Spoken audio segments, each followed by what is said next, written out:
There's a photograph I took when I was 12 years old that I still keep tucked inside the lining of an old jewelry box.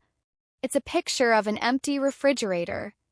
There's no food, no milk, no leftovers, just the single flickering light bulb casting a sickly yellow glow over 3 bare wire shelves.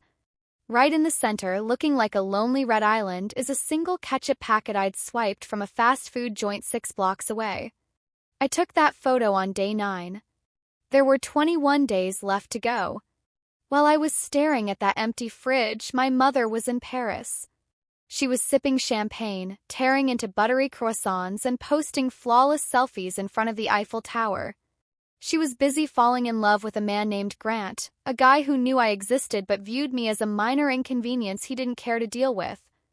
She'd left me with a $20 bill, a debit card she'd forgotten to give me the PIN for, and a parting sentence that still echoes in my head when the house gets too quiet. "You're old enough, Chloe. Don't be dramatic." I was 12. I'm 26 now. My name is Chloe. Looking back, that summer didn't just end with a tan and souvenirs. It ended with a Child Protective Services officer sitting at our scratched-up kitchen table and a judge's heavy signature on a permanent custody order. But I'm getting ahead of myself. Before I tell you about the day the lights went out, if this story hits a nerve, if you've ever been the kid left to fend for yourself, take a second to hit that like button and subscribe. Drop a comment with where you're watching from. I read every single one. They're the reminders I need that I'm not invisible anymore. Now, let me take you back to a humid Tuesday in June. But first, you need to understand the life I built to survive the one she gave me. By the time I hit my mid-20s, I'd built a life that was strategically designed to be the polar opposite of my childhood. I didn't hate my mother, Tara. At least, I didn't let myself feel something that heavy every day. I just finally had room to breathe. I worked as an administrative assistant at a small pediatric clinic on the east side of town. It wasn't a high-powered career, but it was steady. I filed charts, I handled insurance, and I watched parents walk their kids in, holding their hands tight. I saw the irony in it every day, but I just kept my head down and did my job. I lived in a studio apartment with a single window that looked out over a gravel parking lot. Most people would call it depressing. To me, it was a palace. Because that parking lot had a working street lamp that stayed on all night. When you've spent a month in a house where the only light comes from a melting birthday candle, a buzzing sodium bulb is a luxury. My life was a series of safe, predictable loops. Coffee, toast, the 7:15 bus. Work, pasta, a book, sleep. I was a ghost in the machine, and I liked it that way. Until that Thursday in October. I stepped out of the clinic at 5:15 p.m., the autumn air nipping at my neck. I was already dreaming about my leftover linguine when I saw her. A woman was leaning against my beat-up sedan. She was thinner than the version of her I kept locked in my head. Her hair was dyed a brassy blonde that didn't quite reach her dark roots, and her clothes looked like they'd been expensive 3 years ago but were now tired and frayed. Took me 4 long seconds to realize I was looking at my own mother. She smiled. It was that specific practiced curve of the lips that always signaled she was about to ask for a favor. "Hi, baby," she said, her voice like sandpaper dipped in honey. "You look so grown up." I stopped dead, 10 feet of cold pavement between us. My car keys bit into the palm of my hand because I was shaking. A deep, visceral tremor I hadn't even noticed until I tried to breathe. She tilted her head, softening her gaze in a move I'd seen her use on landlords and boyfriends 1,000 times. "I wouldn't come all this way if it wasn't important, Chloe. You know that." I didn't know that. What I knew was that the last time she stood this close to me, I was a skeletal 12-year-old and a state official had to physically remove me from her presence. But Tara wasn't there for an apology. Her next sentence laid it all bare. "I need your help with something. It won't take long." 14 years of silence. 14 years of me learning how to be a human being without a blueprint. And she opened with a favor. I should have gotten in the car. I should have backed out and left her standing there in the exhaust. But when you grow up invisible, your body has a way of betraying you. When the person who was supposed to see you finally looks your way, even for the wrong reasons, you freeze. Your brain screams run, but your legs are rooted in the trauma. I didn't let her into my apartment. I wasn't that far gone. Instead, we walked to a cramped coffee shop 2 blocks away. I ordered a black coffee, bitter and grounding. She ordered a vanilla latte with oat milk and extra foam, then flashed the barista a dazzling smile like they were old college buddies. She started with the small talk that felt like shards of glass. She asked about my job, my tiny apartment, how pretty I'd become. Compliments that were over a decade late, delivered in a voice that hadn't earned the right to speak my name. I just sat there, watching the steam rise. I waited for the hook. It didn't take long. "So," she said, leaning forward, her voice dropping to a conspiratorial whisper, "I'm applying for a job at this assisted living facility. Patient care. It's a great gig, Chloe. Benefits, the whole 9. She paused, stirring her latte. But the background check flagged me. Something about the state central registry. A substantiated neglect file from back then. She looked at me, her eyes steady, waiting for me to fix it. "They won't hire me unless I get it expunged. All I need is for you to write a letter. Just a quick note saying the situation was exaggerated, that you were totally fine, and then sign the request. It's a simple form, Chloe. A technicality." I stared at her. The audacity was so thick I could taste it.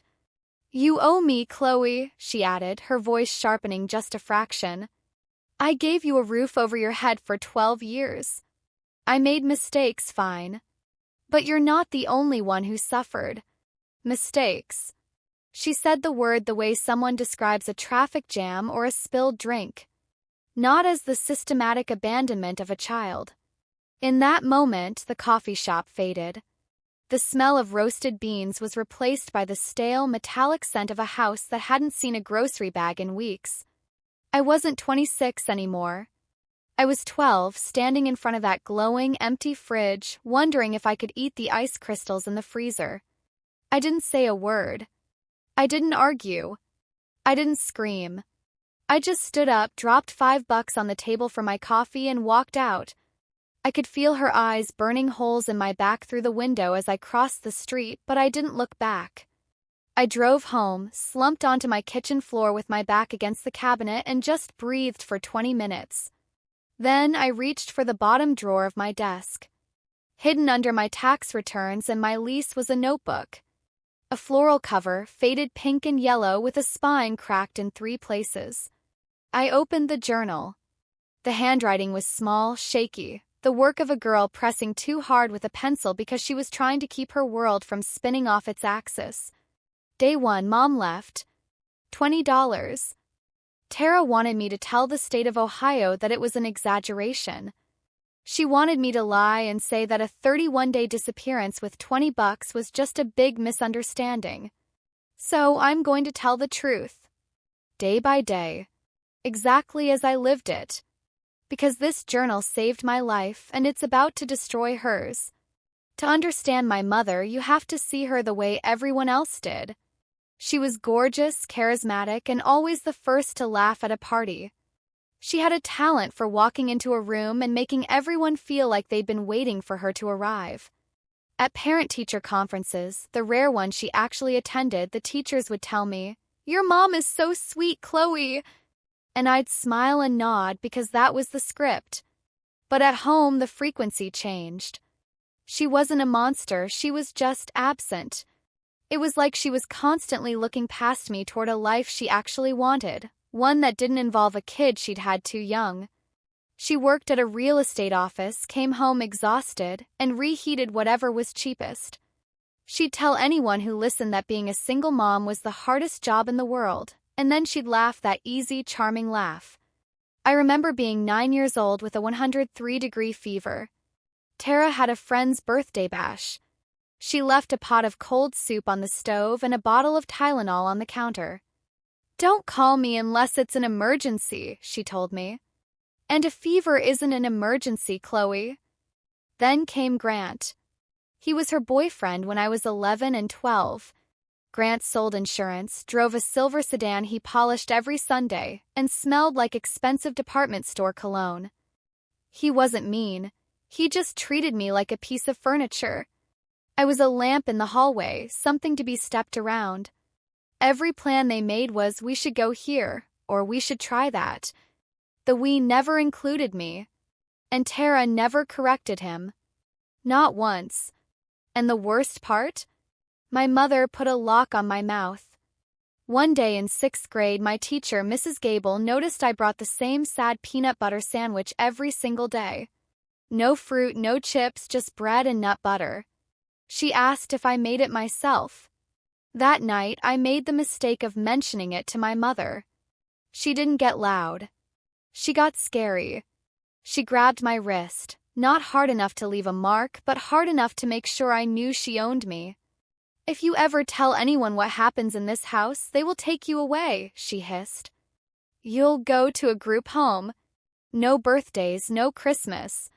No one will want you there. Is that what you want?" I shook my head, terrified. "Good. Then we keep our business in this house. That's what families do." That was the lock. I carried it in my chest like a lead weight. There was one person in the world who made me feel like I existed. My grandmother, Alice. Every Sunday when I was little, Grandma Alice would pick me up.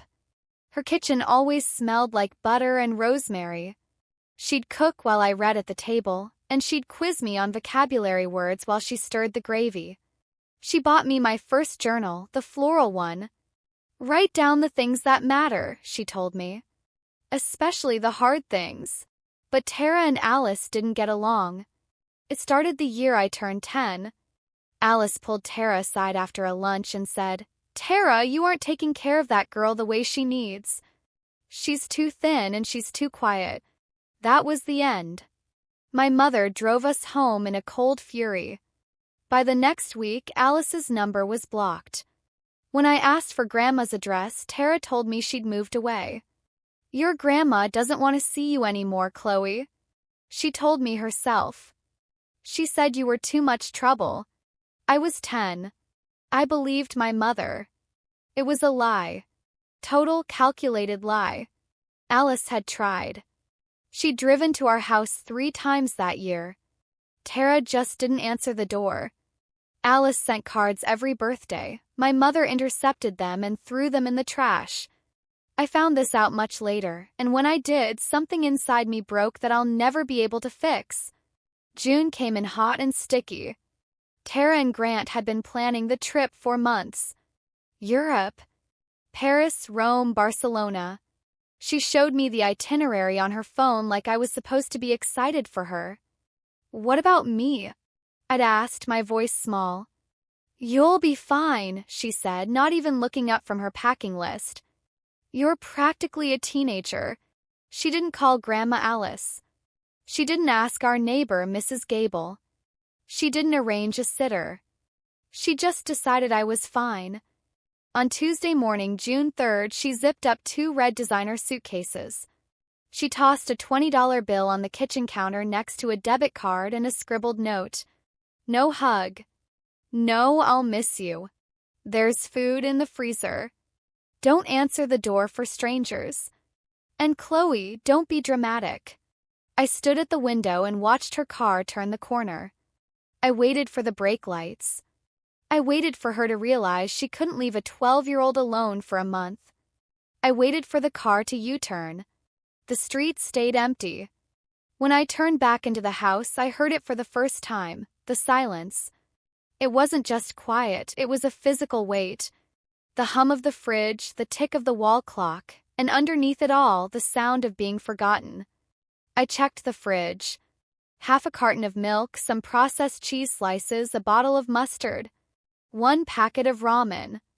In the freezer, 3 boxes of store-brand pizza, the $1.99 kind.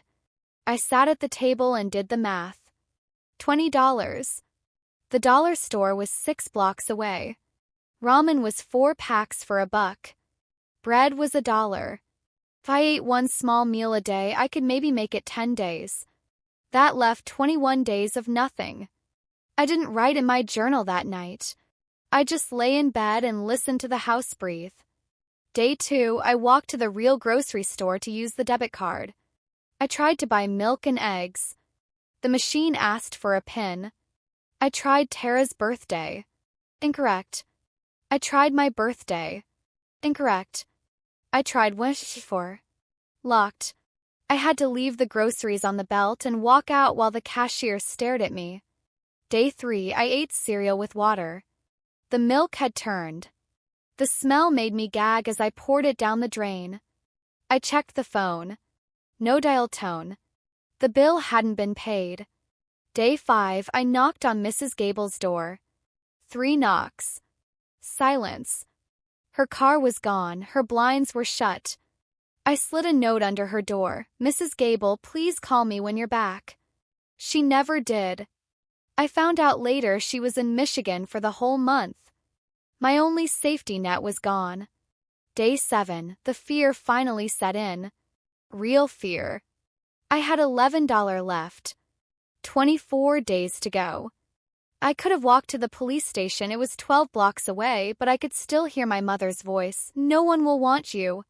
Group home. I stayed put. Day 9, this was the day of the photograph.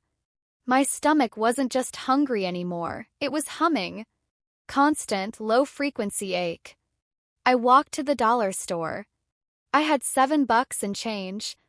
I was looking for ramen when I saw them, disposable cameras on the clearance rack.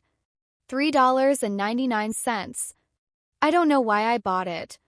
Actually, I do. I knew that when she came back, she would gaslight me. She would say there was plenty of food. She would say I was making things up. I needed proof. I needed a witness, even if it was just a piece of film. I went home and took that picture of the empty fridge. The bank statement showing $0. Calendar with the days crossed off. Day 12, the power died. No warning. Just a click and the hum of the world stopped. I found a box of old birthday candles in the junk drawer, 12 of them left from my 10th birthday. I lit one. My shadow on the wall looked like a giant, mocking version of myself. I remembered the old laptop she'd left behind. It was a brick, but the battery backup still had a charge. I sat in the corner where the neighbor's Wi-Fi sometimes leaked through. I hit record on the webcam. Day 12, I whispered to the grainy screen. It's dark. The lights went out. I'm talking to the camera because there's no one else. I just wanted to hear a voice, even if it was mine. Day 13, I found the church. 4 blocks south past the auto shop. A sign said community meal, Saturdays 11 a.m. I showed up at 10:50 and stood in a line of people twice my age. Nobody asked my name. A lady in a green apron handed me a bag with bread, 2 cans of soup, and an apple. She smiled at me, a real warm smile. I had to bite the inside of my cheek until I tasted blood just to keep from sobbing on the sidewalk. Day 17, I managed to get the neighbor's Wi-Fi to load Tara's Instagram. There she was. Rome. She was wearing a yellow sundress, holding a gelato, laughing. The caption read, "Living my best life. #Eurotrip, #blessed." The next photo was a wine glass on a white tablecloth. Missing my baby girl back home. Can't wait to bring her souvenirs. She missed me so much she posted about it instead of calling. She missed me so much she drained the bank account and left me in a dark house with a box of birthday candles. I didn't cry. I just took a screenshot. Day 25. This was the day it all collapsed. The school district ran a summer enrichment program. I didn't care about the enrichment, I signed up because they served a free lunch. I walked to the school in 91-degree heat, my t-shirt hanging off my protruding collarbones, my jeans held up by a hair tie.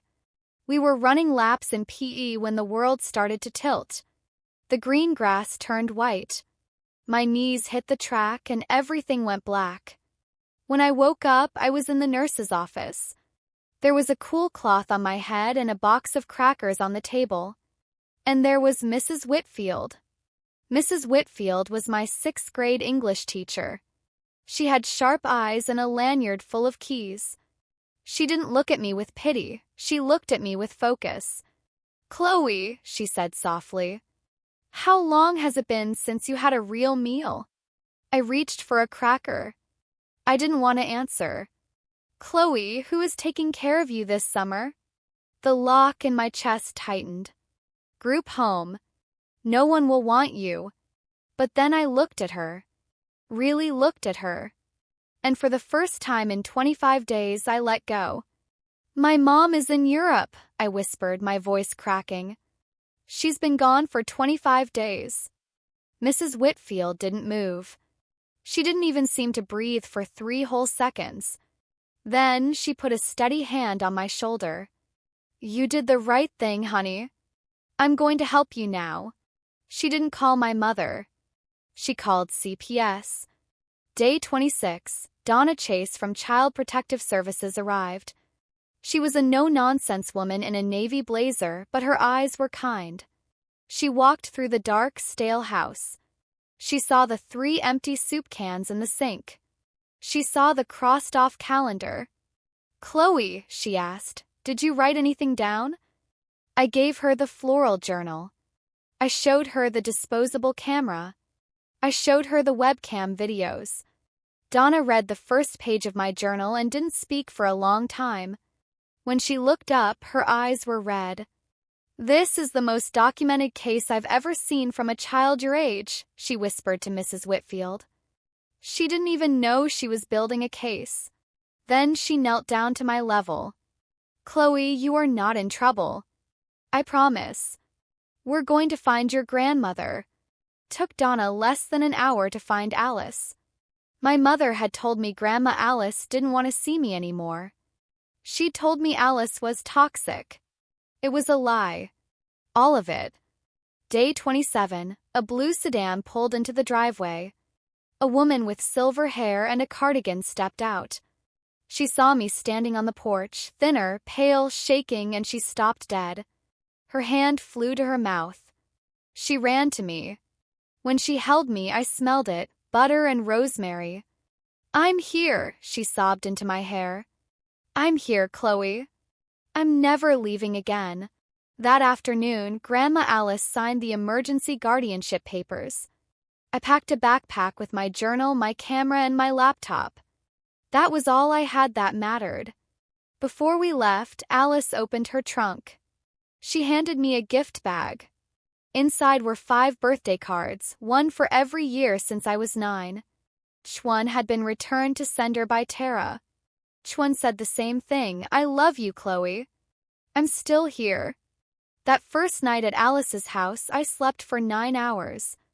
I didn't have to listen for the house to breathe. I didn't have to worry about the light. The next day, Donna Chase sat at Alice's kitchen table. "The file is officially open," Donna said. "Child neglect substantiated. When Tara lands back in this country, she won't be going home to her daughter. We've coordinated with the local police." She looked at the clock. "No one is going to meet her at the airport." "That's not how we do this," Donna Chase said, her voice firm but not unkind. She was looking at my Grandma Alice, who was gripping the edge of the kitchen table so hard her knuckles were white. Alice wanted to be there, on the porch, in the driveway, anywhere, the moment my mother, Tara, pulled up. She wanted to look her daughter in the eye and ask her how she could leave a 12-year-old to rot in a dark house for a month. But Donna shook her head. "When she arrives at that house, there will be someone waiting. But it won't be you. It shouldn't be you." Alice nodded slowly. Her jaw was set in a tight, jagged line. "What happens to Chloe now?" "You have temporary emergency custody," Donna explained, tapping a pen against her clipboard. "That holds until the family court hearing. Given what we've documented in that house, the lack of food, the power being cut, the journal, I fully expect the court to formalize something longer term. We aren't just looking at a weekend stay, Alice. We're looking at a permanent shift." I was sitting on the floor in the hallway, my knees pulled tightly against my chest. The door was cracked just enough that I could hear every word. Inside me, two versions of myself were at war. Part of me wanted this. I wanted the world to look at what Tara had done and say it out loud. I wanted a judge, a file, a record, hard, cold proof that I wasn't being dramatic, that the hunger was real, that the fear mattered. I wanted justice. But another part of me, the part that still instinctively called her mom in my head, was absolutely terrified. 'Cause I knew that once this happened, there was no pretending anymore. There was no going back to the version of us where she was just a tired single mom, and I was just a quiet kid.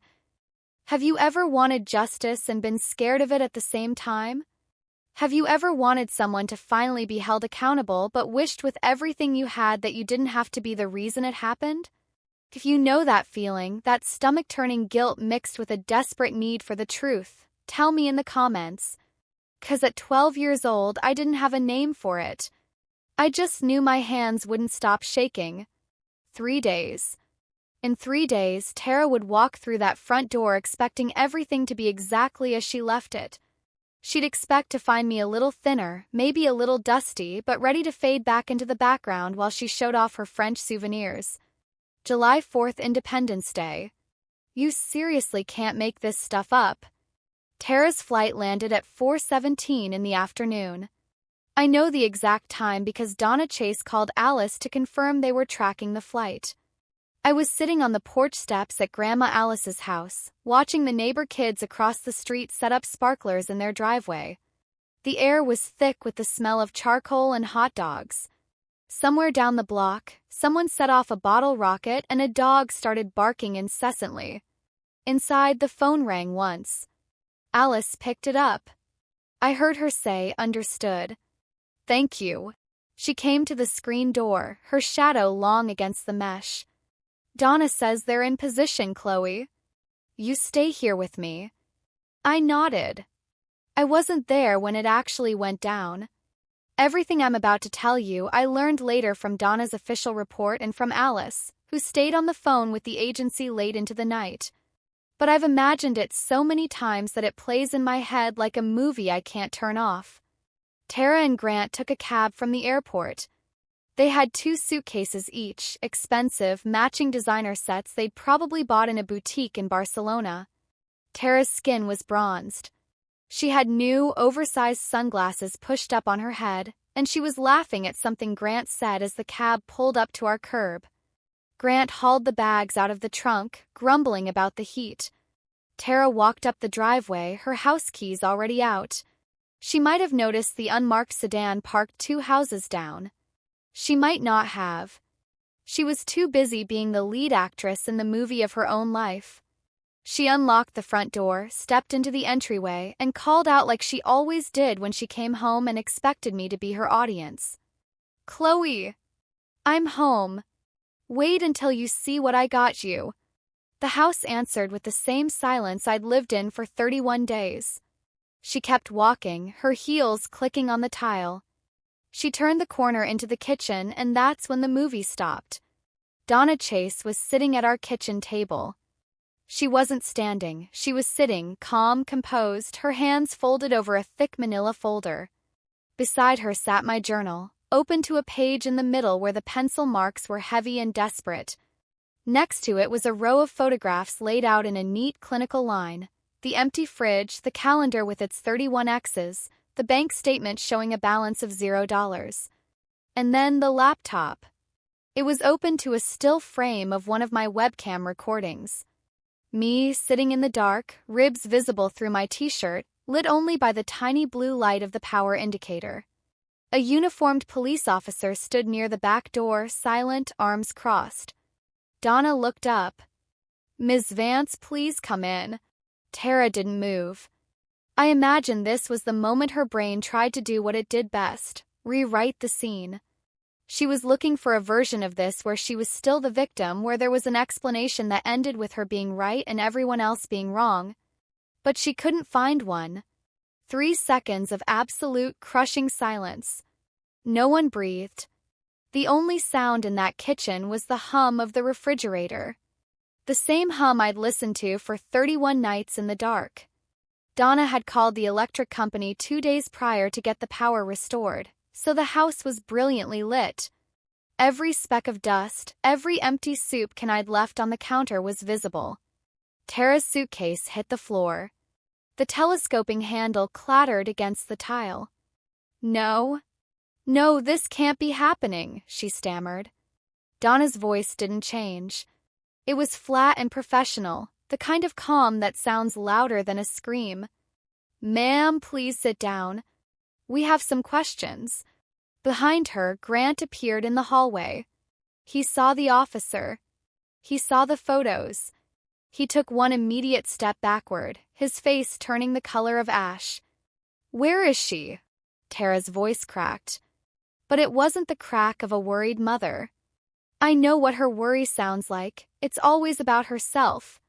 This was the sound of someone realizing the audience had changed and she didn't know her lines. Where is my daughter? Donna didn't blink. Your daughter is safe, Ms. Vance. She's been safe for about 48 hours now. For the first time in a month. Tara sat down and then she did what she had done her entire life. She started performing. Tears came fast, 3 seconds flat, perfectly timed. She pressed her fingertips under her eyes, careful not to smudge her makeup. There's been a huge misunderstanding, she sobbed. I arranged for my neighbor to check on her. Mrs. Gable. She was supposed to come by every day. I don't know what happened. Mrs. Gable was out of the state for the entire month of June, Donna said. We confirmed that with her directly. She had no knowledge of any arrangement. Tara shifted. The tears kept coming, but her eyes were scanning the photos, the officer, Donna's face, calculating the next move. Chloe has a tendency to exaggerate. She's always been so sensitive. She probably just didn't answer the door when Mrs. Gable came. Donna picked up one of the photographs. The one of the refrigerator. The light bulb. Ketchup packet. Is this an exaggeration, Ms. Vance? Tara looked at it, then looked away. I'm a single mother, she suddenly shouted, her voice rising in a sharp, jagged peak. Do you have any idea how hard it is? I work 50 hours a week. I needed a break. Just one break. Every parent deserves. The officer spoke for the first time. His voice was quiet, but it filled the room like lead. Ma'am, you left a minor child unattended for 31 days with $20 and no working phone. That is not a break. That's a felony. Then Donna did something I think about every single day. She turned the laptop around. She pressed play on a file. My voice, 12 years old, whispered from the speakers. Day 12. It's dark. The lights went out. I'm talking to the camera because there's no one else. The video played for 41 seconds. My face, gaunt and pale, lit by the screen. The birthday candle melted to a stub on the table behind me. Tara turned her face away. She didn't say, I'm sorry. She didn't say, oh my God, what have I done? She turned away because she didn't want to see the proof. She hated being caught more than she hated what she'd done. Ms. Vance, Donna said, we are not here because Chloe reported you. We are here because her teacher saw a child who was starving. What happened next was methodical, the kind of quiet devastation that arrives on official letterhead. Donna informed Tara that the Department of Children and Family Services had opened a formal case. The finding, child neglect, substantiated. Her name would be entered into the state central registry, a permanent record. She'd be barred from ever working in healthcare, education, or childcare. A family court hearing was set for 14 days later. You can't do this, Tara whispered, her voice finally deflated. She's my daughter. The court will determine that, ma'am. Grant stood in the hallway the entire time. He hadn't sat down. He hadn't spoken. Now Donna turned to him. Mr. Grant, your name appears in our records as a cohabitating adult who was fully aware of the child's situation and participated in the trip abroad. We'll need a statement from you as well. Grant's face went gray. I didn't know. I thought she had arrangements. I thought someone was. You purchased both plane tickets, Mr. Grant, Donna countered. Your credit card. We have the transaction records. Grant looked at Tara, not with love, not with anger, but with the cold, calculating look of a man measuring the distance between himself and the nearest exit. Grant, Tara's voice had that edge. The one I knew from my childhood. The one that meant stand by me or else. Grant said nothing. He looked at the floor. In that silence, something between them broke. It wasn't dramatic, it just cracked quietly like ice on a pond before it gives way. He hired his own lawyer the following week. He wanted his name off her file. Their epic romance didn't end with a breakup. It ended with a liability assessment. The family court hearing took place on a Wednesday morning in a building that smelled like floor wax and old coffee. I wore a blue polo shirt Grandma Alice had bought me. She'd ironed it that morning, and I remember watching the steam rise off the collar. It was the first time I felt like someone was preparing me for something that actually mattered. Tara was already seated when we walked in. She had a lawyer, a man in a gray suit that Grant had apparently paid for before cutting contact. Tara's hair was pulled back. She was wearing lipstick. Even here, she was performing. County attorney, a woman named Sandra Webb, didn't use flowery language. She just read from my journal. Day 1, Mom left $20. The room went still.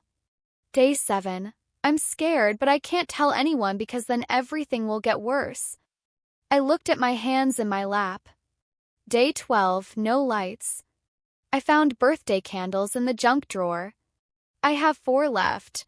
I heard someone in the gallery shift in their seat. It was the only sound in the room. Day 25, I fainted today. Teacher helped me. She was the first person to ask if I was okay. Sandra Webb set the journal down.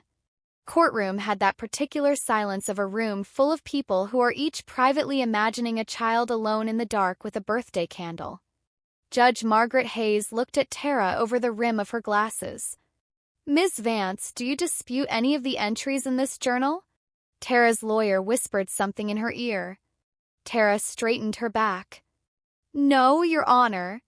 Then, Ms. Vance, the judge continued, where is the debit card you supposedly left for your daughter? The one you claim gave her access to funds? I left it on the counter, Tara said. The card was locked, Ms. Vance. PIN was never provided to the child. Were you aware of that? Tara opened her mouth, closed it, and then just stared at the table. Clock on the wall ticked 5 times before the judge spoke again. I've been on this bench for 19 years, Judge Hayes said. This journal is one of the most compelling pieces of evidence I have ever received from a minor.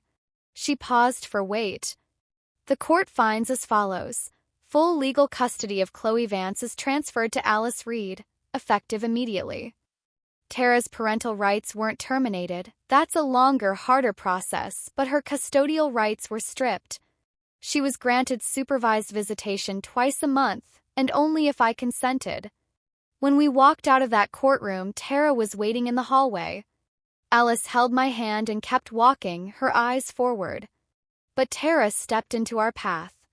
She looked at me, and for a split second I thought maybe now. Maybe she'll say it. Maybe she'd say she was sorry. Maybe she'd say she failed me.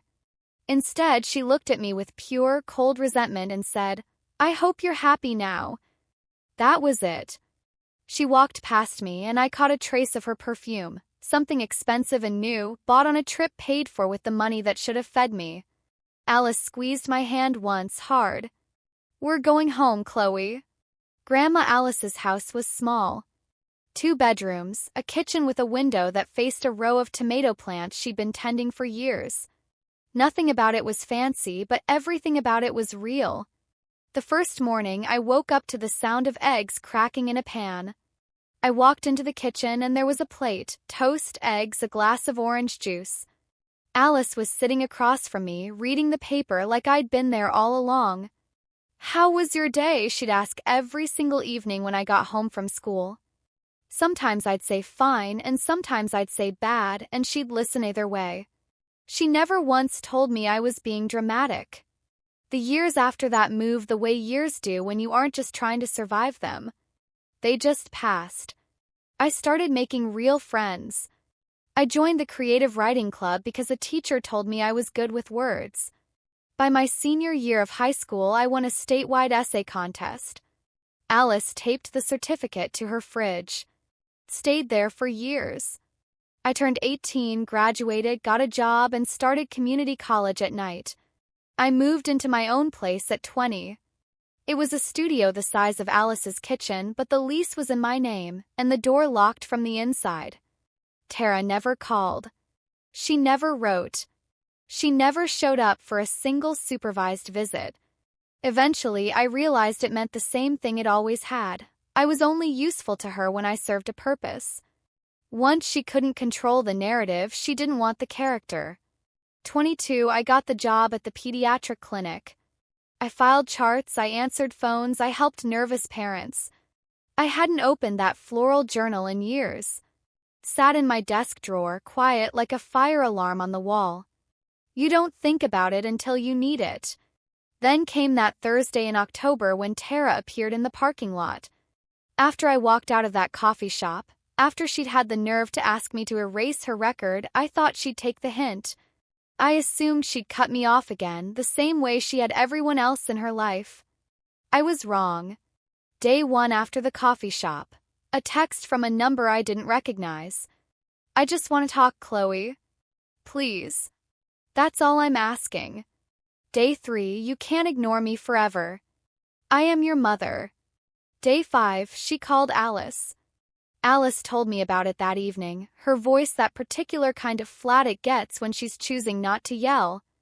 Tara had cried on the phone, telling Alice that I was being cruel and ungrateful. Alice had listened for exactly 60 seconds before saying, "Tara, you had 12 years of chances. I'm hanging up now." Day 7, Tara found another angle. She tracked down a coworker of mine on Facebook, a girl named Sarah from the front desk, and sent her a long, rambling message. "Please tell my daughter to call me. I don't know what I did wrong." Sarah showed me the screenshot on our lunch break. She looked incredibly uncomfortable.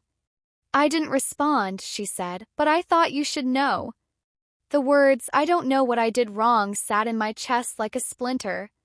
Part of me, that old 12-year-old part, whispered, "Just sign the paper. Give her what she wants. It's easier." But then I went home. I opened the drawer. I turned to day 12 of the journal. No lights. I found birthday candles. I have 4 left.